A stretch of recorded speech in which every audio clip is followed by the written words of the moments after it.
ኢራን ለአሜሪካ ጥቃት አጸፋ ለመመለስ በባህሬን ኩዌትና ጆርዳን ላይ ጥቃት ሰነዘረች። አሜሪካ የአንድ ሄሊኮፕተር መውደቅን ተከትሎ በሆርሙዝ ባህረ ሰላጤ በሚገኘው የኢራን ወደቦች ላይ ጥቃት መሰንዘሯን ተከትሎ የኢራን አብዮታዊ ጥበቃ ኃይል በባህሬን ኩዌትና ጆርዳን በሚገኘው የአሜሪካ የጦር ሰፈሮች ላይ የድሮንና የረጅም ርቀት ሚሳኤል ያጸፋ ጥቃት መፈጸሟን አስታውቃለች። ኢራን በአጠቃላይ 21 የአሜሪካ ኢላማዎችን ማጥቃቷንና በጆርዳን የሚገኙ የኤፍ-35 ተዋጊ ጀት ማቆሚያን ጨምሮ አራቱን ማውደሟን እንዲሁም አንድ የአሜሪካ ድሮንን መታ መጣሏን የገለጸች ሲሆን ከአሜሪካ ወገን ግን እስካሁን የተሰጠ ፈጣን አስተያየትም የለም። ይህንን ጥቃት ተከትሎ በባህሬንና በኩዌት የአየር ጥቃት ሳይረን እየተሰማ ሲሆን የጆርዳን ጦር ደግሞ ከኢራን የተተኮሱ 5 ሚሳኤሎችን ያለምንም ጉዳት መጥቶ ማክሸፉንም አስታውቋል። ይህ አዲስ የጥቃት ዙሪያ ዓለምን ኢኮኖሚ ካናጋው የነዳጅ እንዲሁም የምግብ ዋጋ ካናረው የኢራንና የእስራኤል ከባድ የተኩስ ልውውጥ ማግስት የተከሰተም ሲሆን የእስራኤል በሊባኖስ የሄዝቦላ ላይ የምታካሄደው ዘመቻ ደግሞ የሰላም ሂደቱን ይበልጥ አዝጋሚ አድርጎታል። ምንም እንኳን የቅርብ ጊዜ ጥቃቶች ቢኖሩም ሁለቱ ወገኖች ወደ ሙሉ ጦርነት መመለስ አይፈልጉም። ነገር ግን ወደ ድርድር ለመመለስ ያላቸው ፍላጎት በአሜሪካ ላይ የእምነት ማነስ ተገኝቷል ሲል አልጀሲራም ዘግቧል።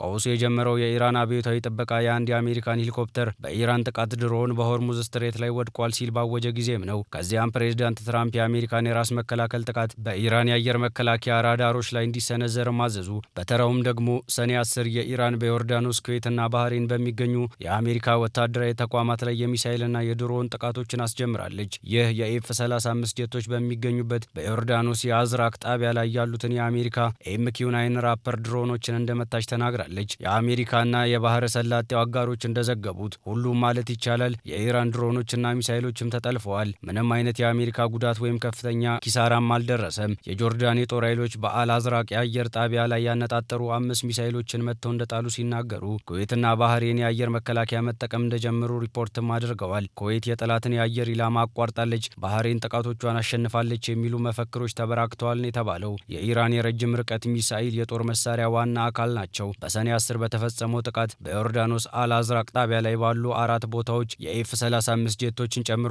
የረጅም ርቀት ሚሳኤሎች ተተኩሰዋል። እነዚህ የኢራን ሚሳኤሎች ከ700 እስከ 1000 ኪሎ ሜትር ሊጓዙ ይችላሉ። ይህም የፋርስ ባህረ ሰላጤ መገልገያዎች በጣም ተደራሽ ያደርጋቸዋል። በባህሬን የሚገኘው የአሜሪካ 5ኛ የጦር መርከብና በኩዌት የሚገኘው የአሊ አልሳሌም የአየር ማረፊያ ላይ የድሮን ጥቃቶች እንዲሁም በአልአዝራቅ ላይ የረጅም ርቀት ሚሳኤሎች ጥቃትም ተጀምረዋል። የኢራን የውጭ ጉዳይ ሚኒስቴር በቃል አቀባይ ኢስማኤል ባጋሊ በኩል ንግግር ባደረገው ዘገባ የዩናይትድ ስቴትስ ሄሊኮፕተሮችን መጣልና ከዚያም በኋላ የተከሰቱ ጥቃቶችን እንደ ተኩስ አቁም ጥሰት አውግዘዋል። ተደጋጋሚ ጥቃቶች ዲፕሎማሲያዊነቱን እንደሚያዳክሙ ማስጠንቅቀዋል። ባጋኢ በቅርቡ በሊባኖስ በተከሰተው ፍንዳታ እስራኤልና አሜሪካን ተጠያቂ አድርገዋል። ፔንታጎን በአንድ አቅጣጫ ሻህድ በሆነ የጥቃት ድሮን ከተወረረ በኋላ የአሜሪካ ሰራተኞች ያለምንም ጉዳት መዳናቸውን ሲዘግብ ትራምፕ ለማንኛውም ጥቃት በጣም ጠንካራ ምላሽ እንደሚሰጡ አጥብቀው ተናግረዋል። የአሜሪካ የኢንተርናሽናል ራዳር ጥቃቶች ከተፈጸሙ በኋላ የሴንትኮም ቃል አቀባይ 20 የሚያህሉ የኢራን ኢላማዎች መመታታቸውንና የአሜሪካ ጉዳቶች ምንም እንዳልሆኑም አረጋግጠዋል። የኢራን የባህረ ሰላጤ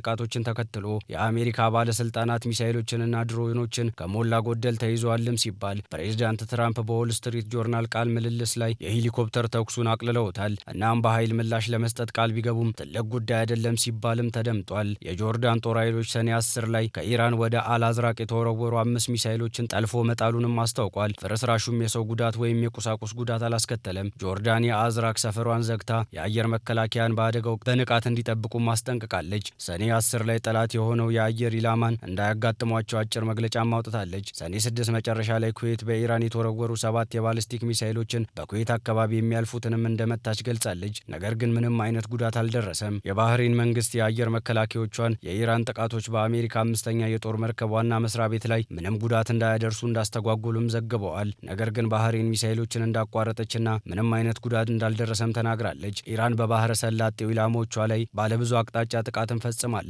በባህረ ሰላጤው አቅራቢያ በሚገኘው የአሜሪካ የጦር መርከቦችና ታንከሮች ላይ ሚሳኤሎችንም ተኩሳለች። እናም ወደ ሆርሙዝ የባህር ወሽመጥ በርካታ ድሮኖች መንጋጋታቸውን ተከትሎ የአሜሪካ ኃይሎች መርከቦችን ኢላማ ያደረጉ 4 የኢራን ድሮኖችን መጥተው በቄሽም ደሴት ላይ በፋርስ ባህረ ሰላጤ ውስጥ በሚገኘው ዋና መሬት ላይ የኢራን ራዳር ጣቢያን በመምታት አጸፋዊ እርምጃንም ወስደዋል። የኢራን የውጭ ጉዳይ ሚኒስትር የአሜሪካ ጥቃቶች የሚያዝያን ወር የተኩስ አቁም ስምምነት እንደጣሱም አውግዘዋል። በመካከለኛው ምስራቅ እየተከሰተ ያለው የደህንነት ቀውስ አዲስና አደገኛ ምዕራፍ ውስጥ እንደገባም ተንታኞች ያስጠነቅቃሉ። በተለይም አሜሪካ በሆርሙዝ ባህረ ሰላጤ አካባቢ በሚገኙ የኢራን ግድቦች ላይ የአየር ጥቃት መፈጸሟን ተከትሎ ኢራን በባህሬን በባህሬን በኩዌትና በጆርዳን ውስጥ በሚገኙ የአሜሪካ ወታደራዊ ሰፈሮች ላይ የድሮንና የሚሳይል ጥቃቶችን መፈጸሟን ክልሉን በከፍተኛ ስጋት ውስጥ አስገብቶታል። ይህ ግጭት በሁለቱ ሀገራት መካከል ያለውን ወታደራዊ ፉክክር ብቻ አይደለም፣ ይልቁኑ የዓለም ኢኮኖሚ፣ የነዳጅ ገበያ፣ የባህር ንግድ መስመሮችና የክልሉን ፖለቲካዊ ሚዛን በሙሉ ሊነካ የሚችል ቀውስ ነው። ሪፖርቶች እንደሚጠቁሙት የአሜሪካ ሄሊኮፕተሮች በሆርሙዝ ስትሬት አካባቢ መውደቅን ተከትሎ ውጥረቱ በፍጥነት ተባብሷል። አሜሪካ በኢራን የባህር ዳርቻና ወደብ ተቋማት ላይ የአየር ጥቃት ማድረሷ ከተከተለ በኋላ ኢራን አጸፋዊ ምላሽ እንደምትሰጥም ማስጠንቀቃ ነበር። በዚያም በባህሬን በኩዌትና በጆርዳን የሚገኙ የአሜሪካ ተቋማትም በጥቃቱ ኢላማ ሆነዋል። ብዙ ተንታኞች እንደሚሉት ኢራን አሜሪካን በቀጥታ ከማጥቃት ይልቅ በክልሉ ያሉ የአሜሪካ ወታደራዊ መሰረቶችን ለመምታት መርጣለች። ባህሬን የአሜሪካ አምስተኛ የባህር ኃይል መርከቦች ዋና መሰረት ናት። ኩዌት ደግሞ የአሜሪካ የጦር እንቅስቃሴ ውስጥ አስፈላጊ ማዕከል ስትሆን፣ ጆርዳን ደግሞ በክልሉ ውስጥ የአሜሪካ ዋና አጋር ናት። ስለዚህ እነዚህን ቦታ መምረጥ የኢራን ወታደራዊና ፖለቲካዊ መልእክት ነው ብለው ባለሙያዎችም ያምናሉ።